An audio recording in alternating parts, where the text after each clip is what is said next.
Yo tout le monde, comme chaque dimanche, on se retrouve pour la review de Shingeki no Kyojin saison 4, cette fois-ci pour parler de l'épisode 12. Si vous ne l'avez pas vu, c'est disponible sur Wakanim, vous avez le lien en description. Il s'est passé pas mal de choses, l'air de rien, dans cet épisode-ci, on va en parler, mais d'abord, générique.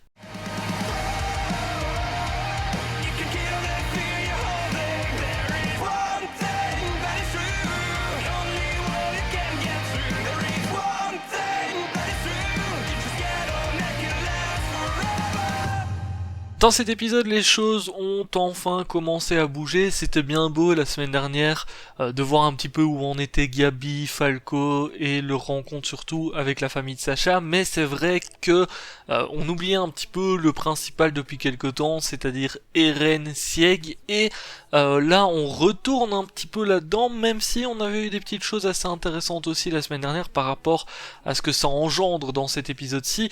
Alors déjà, on a une enquête par rapport à tous les mercenaires parce qu'on se demande un petit peu comment est-ce que Eren a eu l'idée de s'infiltrer chez les Mar. Finalement, c'est Yelena, si je me trompe pas sur sa prononciation, qui a rencontré Eren alors que logiquement elle ne pouvait pas, donc c'est vrai que ça met un petit peu tous les mercenaires dans la merde, hein, il faut le dire, dans le sens où voilà, c'est un petit peu comme si elle s'était rebellée contre les autorités, on va dire ça comme ça, et ça peut être très très dangereux, surtout que ils n'ont pas la certitude de ce que Yelena a pu dire à Eren, et c'est vrai qu'à l'heure actuelle, Eren, on peut se poser des questions par rapport à lui.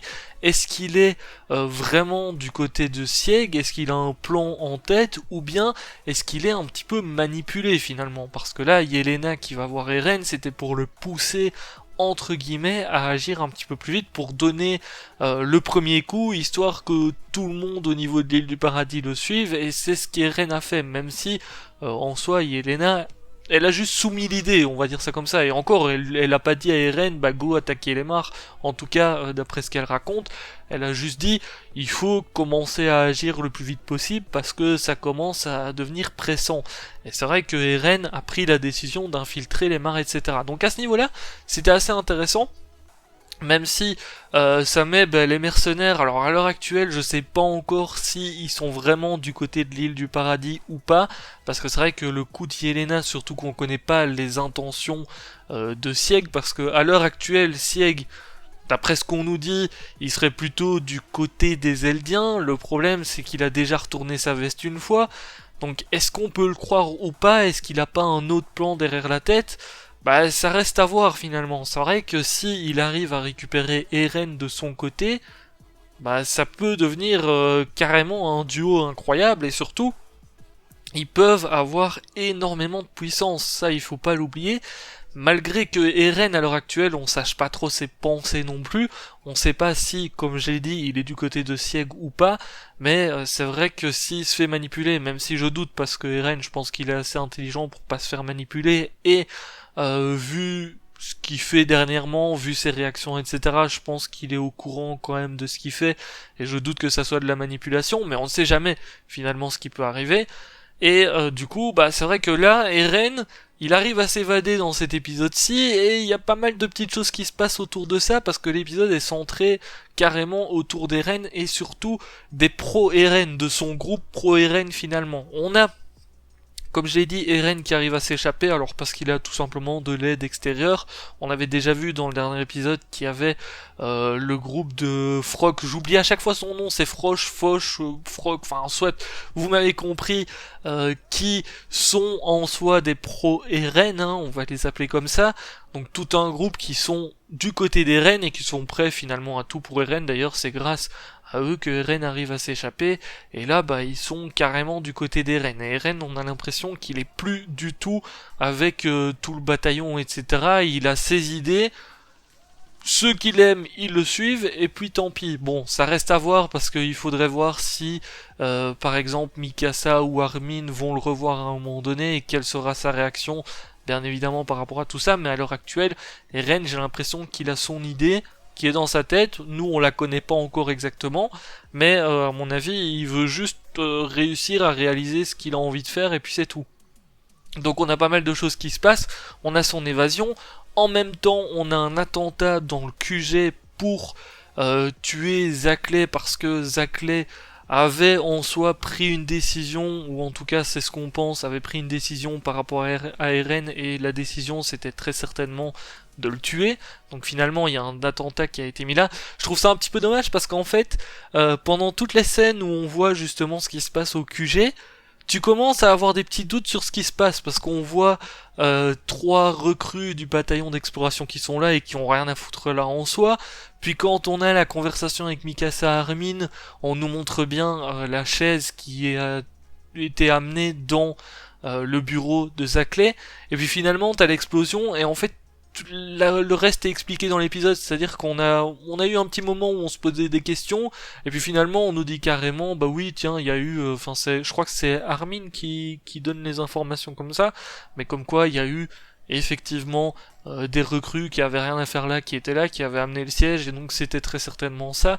Et c'est un petit peu dommage, parce qu'on n'a pas eu le côté non plus réflexion trop longtemps à se demander qui a bien pu faire ça, parce qu'on nous dit directement en soi dans l'épisode que c'est les pro-Eren, et bon, ça restait à peu près logique, même si ça aurait pu être directement en fait finalement des membres du peuple, même si certaines personnes du peuple, ceux par exemple qui sont devant le QG, ben ils sont en soi à l'heure actuelle un petit peu pro-Eren, ou en tout cas ils sont contre le commandement actuel, dans le sens où à l'heure actuelle, bah dans la saison 3, on avait vu que les hauts dirigeants voulaient informer le peuple de tout ce qui se passait, et puis finalement, dans le dernier épisode, on voit que ils donnent pas les informations par rapport à Eren, par rapport à tout ce qui s'est passé, et du coup c'est pour ça qu'il y a une partie du peuple qui se rebelle. Suite à la mort de Zackley, on a quand même une réunion avec pas mal de personnes, dont, alors il y a un truc qui m'a surpris, c'est de voir que Azumabito était là, si je ne me trompe pas sur son nom,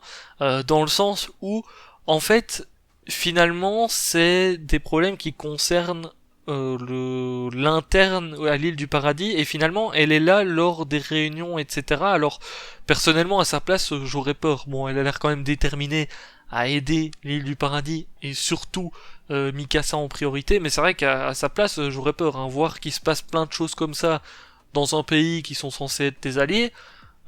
T'es pas forcément confiant de ce qui se passe, mais ça m'a fait rire de la voir un petit peu dans la réunion, parce que j'aurais dit que la réunion, bah, elle a rien à foutre là en soi, elle aurait dû avoir les informations après, mais finalement, elle est là. Et donc c'est Pixis qui reprend les commandes, on va dire, en attendant peut-être que quelqu'un d'autre les reprenne, mais en attendant, c'est lui qui prend les commandes, et d'ailleurs, il a une réaction finalement complètement différente de Zackley, parce que Zackley, on peut imaginer que lui, son but, c'était d'en terminer avec Eren et de passer le pouvoir de l'originel à quelqu'un de plus en qui on peut avoir plus confiance vu les actes d'Eren dernièrement.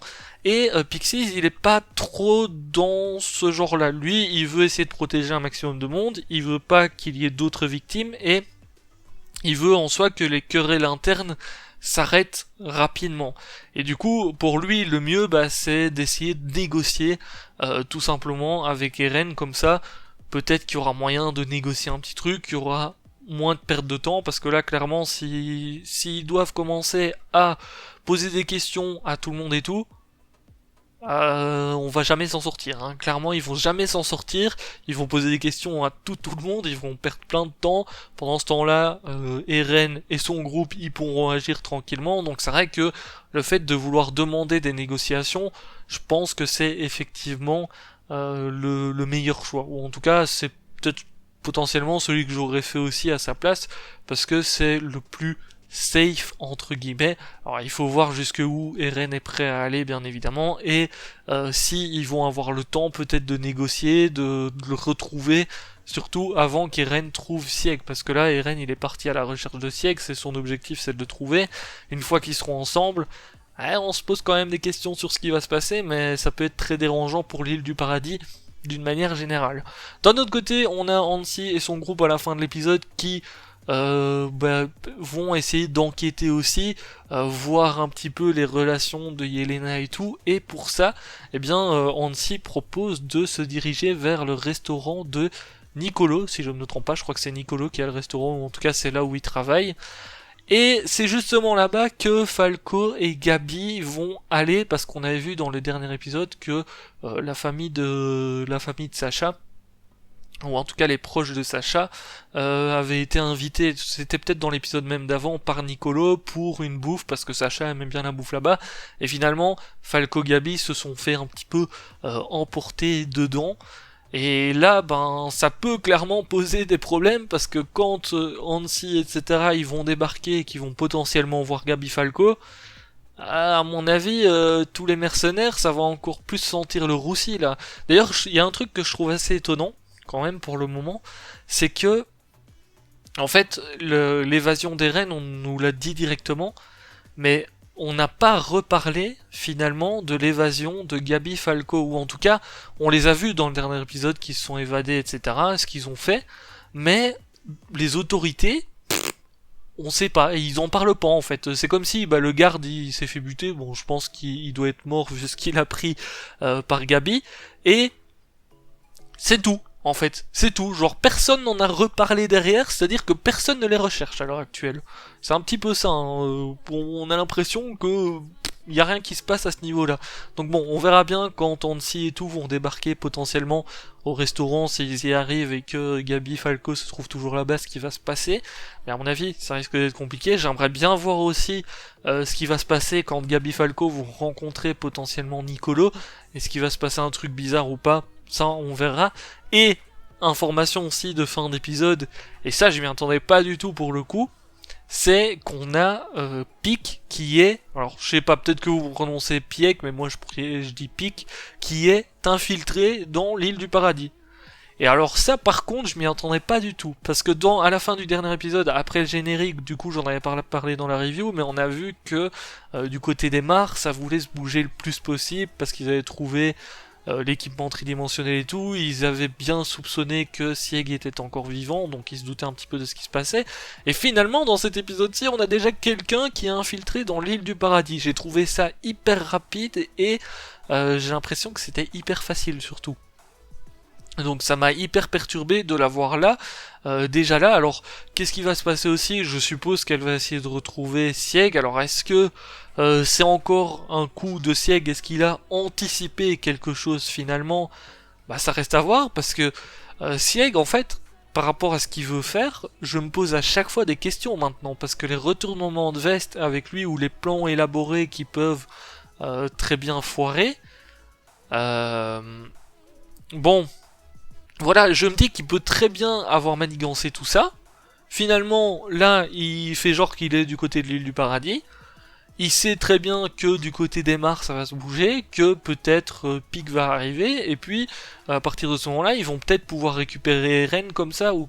Enfin, c'est vrai que à ce niveau-là, en fait, Sieg, j'ai l'impression qu'il peut anticiper tellement de trucs d'à peu près ce qu'on a vu auparavant, que... Bah, je me demande jusqu'où va son plan finalement. Est-ce que son plan à l'heure actuelle, il est vraiment du côté de l'île du paradis ou pas? Ça reste à voir, mais je me pose des questions encore par rapport à lui. Je sais toujours pas dans quel camp le placer. À l'heure actuelle, je le mettrai entre les deux, clairement. Même si, là, j'ai l'impression qu'il a quand même révélé beaucoup de choses à l'île du paradis en fait. Il a révélé tellement de choses que je le vois mal se retourner encore une fois et retourner du côté des mares. Mais bon, on verra bien. Sur ce, je vous laisse là pour cette petite review. N'hésitez pas à me dire ce que vous avez pensé de l'épisode en commentaire, à donner votre avis. Ciao, ciao!